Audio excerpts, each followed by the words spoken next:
Doctor Mohammad ইউনূসের এই সরকার যদি ব্যর্থ হয় তাহলে কি ঘটতে যাচ্ছে বা কি ঘটবে? সেনাবাহিনীর জন্য যেমন একদিকে সুসংবাদ আসতে পারে, অপরদিকে বিএনপির জন্য সুসংবাদ আসতে পারে যদি সরকার ব্যর্থ হয়। সেই ডোনাল্ড ট্রাম্পের আইডি থেকে আবারও পোস্ট করা হয়েছে এবং সেটা বাংলাদেশ ইস্যুতে, বাংলাদেশ শেখ হাসিনা ডক্টর মোহাম্মদ ইউনূস ইস্যুতে আবারও পোস্ট করা হয়েছে এবং ভোটিং পোল ছাড়া হয়েছে। যেটা লেখা হয়েছে সেটা হচ্ছে যে if Trump give you a option to choose between Sheikh Hasina and Yunus for Bangladesh PM, whom would you choose? যদি আপনাকে বাংলাদেশের প্রধানমন্ত্রী হিসেবে চয়েস করতে বলা হয় শেখ হাসিনা নাকি ডক্টর ইউনূস, আপনি কাকে চয়েস করবেন? এই পোস্টটা দেওয়া হয়েছে। ডোনাল্ড ট্রাম্প যখন শেখ হাসিনা প্রধানমন্ত্রী নাকি ডক্টর মোহাম্মদ ইউনূস প্রধানমন্ত্রী, কাকে আপনি চয়েস করেন, এরকম একটা পোস্ট দেন ফেসবুকে, এক্স হ্যান্ডেলে টুইট করেন, তখন ঘটনাটা যে গুরুত্বহীন নয় সেটা সহজেই অনুমান করা যায়। বঙ্গবন্ধু শেখ মুজিবুর রহমানের ছবি বঙ্গভবন থেকে নামাইলো এই মেটিকুলাসলি ডিজাইনের মাস্টারমাইন্ড মিস্টার মাহফুজ। এগুলা দেখে অনেকের এখন মাথার টনক লড়তেছে যে হাই কি করছি, কাদের বুদ্ধি শুনে রাস্তায় নামছি। আমাদেরকে অপেক্ষা করা লাগবে না, তার আগে আমাদেরকে শেষ করে দেওয়া হবে। প্রিয় দর্শক, এই মাত্র পাওয়া খুবই গুরুত্বপূর্ণ ভিডিওতে আপনাকে স্বাগতম।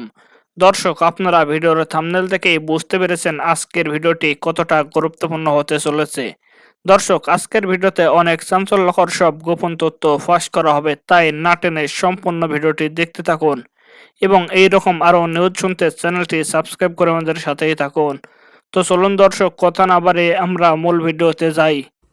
একজন মানুষের জন্য সবচেয়ে বড় চাপ হচ্ছে তার কাছে আমজনতার যে প্রত্যাশা অথবা পরিবারের যে প্রত্যাশা। আপনি একজন প্রবাসী হিসাবে, যারা আমাদের প্রবাস থেকে, বা একজন পুরুষ হিসাবেও বাংলাদেশে যারা আমাদের এই ভিডিওগুলো দেখছেন, অথবা আপনি যদি পরিবারের কর্তা হন, আপনি বিমানে উঠে বিদেশ চলে আসছেন অথবা একটা চাকরি পেয়ে যে কোনো প্রতিষ্ঠানে জয়েন করেছেন, তো পরিবার ভাবতেছে এইবার তো আমাদের ভাগ্যের চাকা ঘুরেই যাবে। আস্তে আস্তে সময় কাটছে, 1 মাস 2 মাস, 1 বছর 2 বছর। আপনি যখন অর্থনৈতিকভাবে সবাইকে হ্যাপি রাখতে না পারবেন, আয় উপার্জন বাড়াইতে না পারবেন, মানে তাদের যে এক্সপেকটেশন বা প্রত্যাশা ছিল সেটা যখন পূরণ করতে না পারবেন, তখন আপনাকে নিয়ে নানা কথা হবে। হয়তো পরিবার বলবে যে তুমি ব্যাংকে টাকা পয়সা জমাচ্ছ, আমাদেরকে দিচ্ছ না, বউয়ের নামে রাখতেছো, বউ বলবে বাপমার নামে রাখতেছো, অথবা আরেকটা বিয়ে করা সেইখানে সংসার করছো। কিন্তু আপনি জানেন যে আপনি আসলে প্রবাসে অথবা চাকরির জায়গাটাতে কতটুকু উপার্জন করছেন। আর এটা একটা মানসিক স্ট্রেস থেকে অনেকে স্ট্রোক করে বা অনেকে আত্মহত্যা করে, নানান ধরনের ঘটনা ঘটে। তবে যখন বাংলাদেশ নামক একটা পরিবার নিয়ে আমরা কথা বলছি, আর সেই পরিবারে এই যে একজন দায়িত্বশীলতার জায়গায় ডক্টর মোহাম্মদ ইউনূস বসলো, 100 দিন অতিবাহিত হলো, আসলে সরকারের সামনে কি আছে? ডক্টর মোহাম্মদ ইউনূসের এই সরকার যদি ব্যর্থ হয় তাহলে কি ঘটতে যাচ্ছে বা কি ঘটবে? সেনাবাহিনীর জন্য যেমন একদিকে সুসংবাদ আসতে পারে, অপরদিকে বিএনপির জন্য সুসংবাদ আসতে পারে যদি সরকার ব্যর্থ হয়। আপনার বেলজিয়ামের ব্রাসেলস ভিত্তিক একটা অলাভজনক সংস্থা international crisis group doctor Mohammad ইউনূসের 100 দিনের এই সরকার নিয়ে তারা একটা মন্তব্য বা প্রতিবেদন প্রকাশ করেছে যে যদি এই সরকারটা ব্যর্থ হয় তাহলে কি ঘটবে। আমরা দেখছি যে এখানে তারা যেই দুইটা জিনিস খুব বেশি ফোকাস করেছে, যেটা আমি কথা বললাম, যে জনগণের একটা আকাশচুম্বী প্রত্যাশা। আমরা যেমন ভাবছি রাষ্ট্র ঠিক হয়ে যাবে, মব জাস্টিস থাকবে না, অর্থনীতি পুনরুদ্ধার হবে, চুরি চাঁদাবাজি ছিনতাই বন্ধ হয়ে যাবে, আইনের সুশাসন প্রতিষ্ঠা হবে, লুটপাট বন্ধ হবে, কিন্তু বাস্তবে কি তার কোনোটা ঘটেছে? সবকিছু উল্টা ঘটেছে। রাইট নাও আনটিল সংস্কারগুলোকে বাস্তবায়ন করতে যে জিনিসগুলোর সবচেয়ে বেশি দরকার সেটা হচ্ছে আইন শৃঙ্খলা বা চেইন অফ কমান্ড। কিন্তু আপনি কি চেইন অফ কমান্ড কোথাও খুঁজে পাচ্ছেন?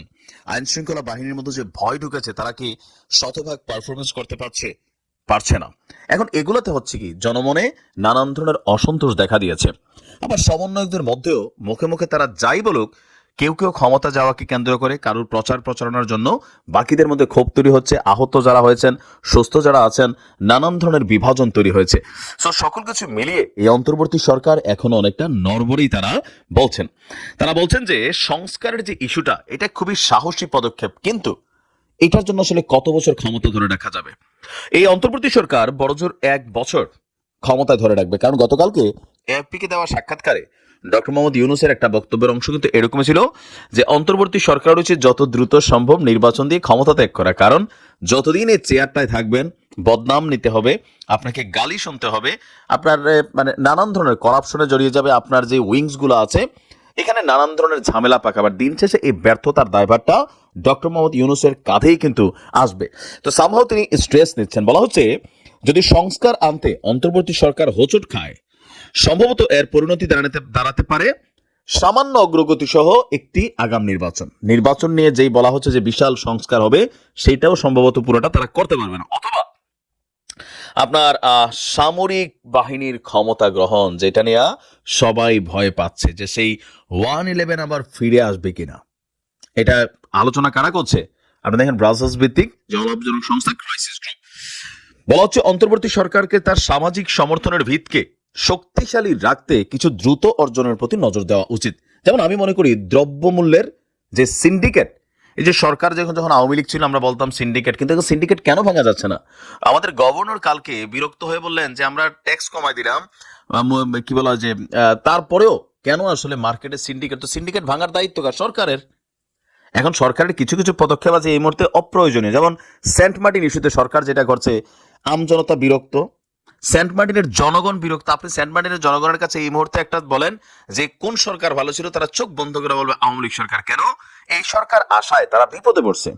পরিবেশ রক্ষা জরুরি, কিন্তু মানুষের জীবন রক্ষাও জরুরি। আবার ধরেন পলিথিন ইস্যুতে এই যে একটা হুট করে সিদ্ধান্তে পুট করে এটার বিকল্প তো কোনো আনলো না রিজওয়ানা সাহেব। তিনি ভালো খাচ্ছেন পড়ছেন, আওয়ামী লীগ সরকারের সময় তাদের শরীরে মেদ চর্বি ভালোই জমছে, এখনো সরকারের সময় তারা নিচ্ছেন, আমজনতার ভাতের চিন্তা তারা করছেন না। এরকম অনেক ধরনের অ্যাক্টিভিটিস আছে যেগুলো মানুষের কাছে হাহারি এক পাবার যোগ্য। আবার ধরেন মোস্তফা সারোয়ার ফারুকির মতন এরকম অপদার্থ মানুষকে যখন উপদেষ্টা হিসেবে নিয়োগ দেওয়া হয়, যিনি কাজ করবেন তো দূরের কথা, সারাদিন ফেসবুকে তার পুরান স্ট্যাটাস দিয়া মানে সমালোচনার জবাব দিতে দিতে তার সময় শেষ হয়ে যাচ্ছে। আর বাকি যারা আছেন বয়স্ক মুরব্বী, চোখে দেখে না ঠিক মতো, তারা ভালো করে কাশি দিলে পাদের সাথে ঝোল বের হয়, এরকম 2-4 জন উপদেষ্টা কিন্তু আছেন, এটা বাস্তবতা। তো তাদের মাধ্যমে একটা বৃদ্ধ বয়সে এসে যে সাহস দরকার, এগুলোর অনেকটাই কিন্তু সংকটে ভুগছে ডক্টর মোহাম্মদ ইউনূসের সরকার। যার কারণে আপনার এই সরকার আস্তে আস্তে জনপ্রিয়তা হারাচ্ছে। এটা আমাদের কথা না, আন্তর্জাতিক যে সংস্থাগুলো আছে তারাও বলছে যখন এই সরকার মূল সংস্কারগুলোকে ঘিরে ঐক্যমত্য গড়ে তুলছে এবং দেশকে বিশ্বাসযোগ্য নির্বাচনের জন্য প্রস্তুত করছে, কিন্তু এটা আসলে খুবই কঠিন, কারণ অর্থনীতিকে শক্তিশালী করতে হবে। আওয়ামী লীগের সরকারের সময় এই যে অর্থনীতিকে ধ্বংস করা হয়েছে, ব্যাংক সেক্টরকে ধ্বংস করা হয়েছে, এগুলোকে পুনরুদ্ধার করা আসলে এত দ্রুত না। কিন্তু জনগণ ভাবছে এই সরকারের হাতে একটা আলাদিনের প্রদীপ আছে, ঘষা দিবে, সেখান থেকে উন্নয়ন, সংস্কার, অর্থনীতি রাতারাতি জীবিত হয়ে যাবে। বাট এটা সম্ভব না। আবার ধরেন আমাদের এই যে এই মুহূর্তে ধর্মীয় রাজনৈতিক অনেক ইস্যু কিন্তু চলে আসছে। ইসকন এক ধরনের রাজনীতি, ওই যে তাবলিগ জামাতির আরেক ধরনের রাজনীতি, আজকে এই গ্রুপ কালকে ওই গ্রুপ, এগুলাতে একটা রাষ্ট্র কিভাবে ফাংশন করবে, দেশের ইকোনমি আসলে কিন্তু ডাউনের দিকে যাচ্ছে। তো বলা হচ্ছে যে ব্যাপক মানবাধিকার লঙ্ঘন, সরকার বিরোধীদের উপর নিয়মিত দমন পীড়নের পাশাপাশি অর্থনৈতিক অব্যবস্থাপনা, সামাজিক বৈষম্য, ক্রমবর্ধমান দুর্নীতি, বিশেষ করে গত 5 বছরে আওয়ামী লীগের সমর্থন, আওয়ামী লীগের যে পরিণতি হয়েছিল, এখান থেকে আপনার বের হয়ে এসে বাংলাদেশকে রাইট নাও স্টেবল করা আসলে কিন্তু অন্তর্বর্তী সরকারের জন্য কঠিন হবে, যদি না তারা সিদ্ধান্তহীনতায় ভোগে। তাদেরও প্রেসক্রিপশন যেটা, যে রাজনৈতিক দলগুলোকে নিয়ে একটা ঐক্যমত্য গড়ে তুলে সামনের দিকে যাওয়া। তবে রাজনৈতিক দলগুলো কি সরকারের উপর এখন আস্থা রাখছে না। আপনি জামাতের কথা বাদ দিলে বাকি কেউই কিন্তু এরকম আস্থা রাখছে না। এখন জামাত কেন রাখছে?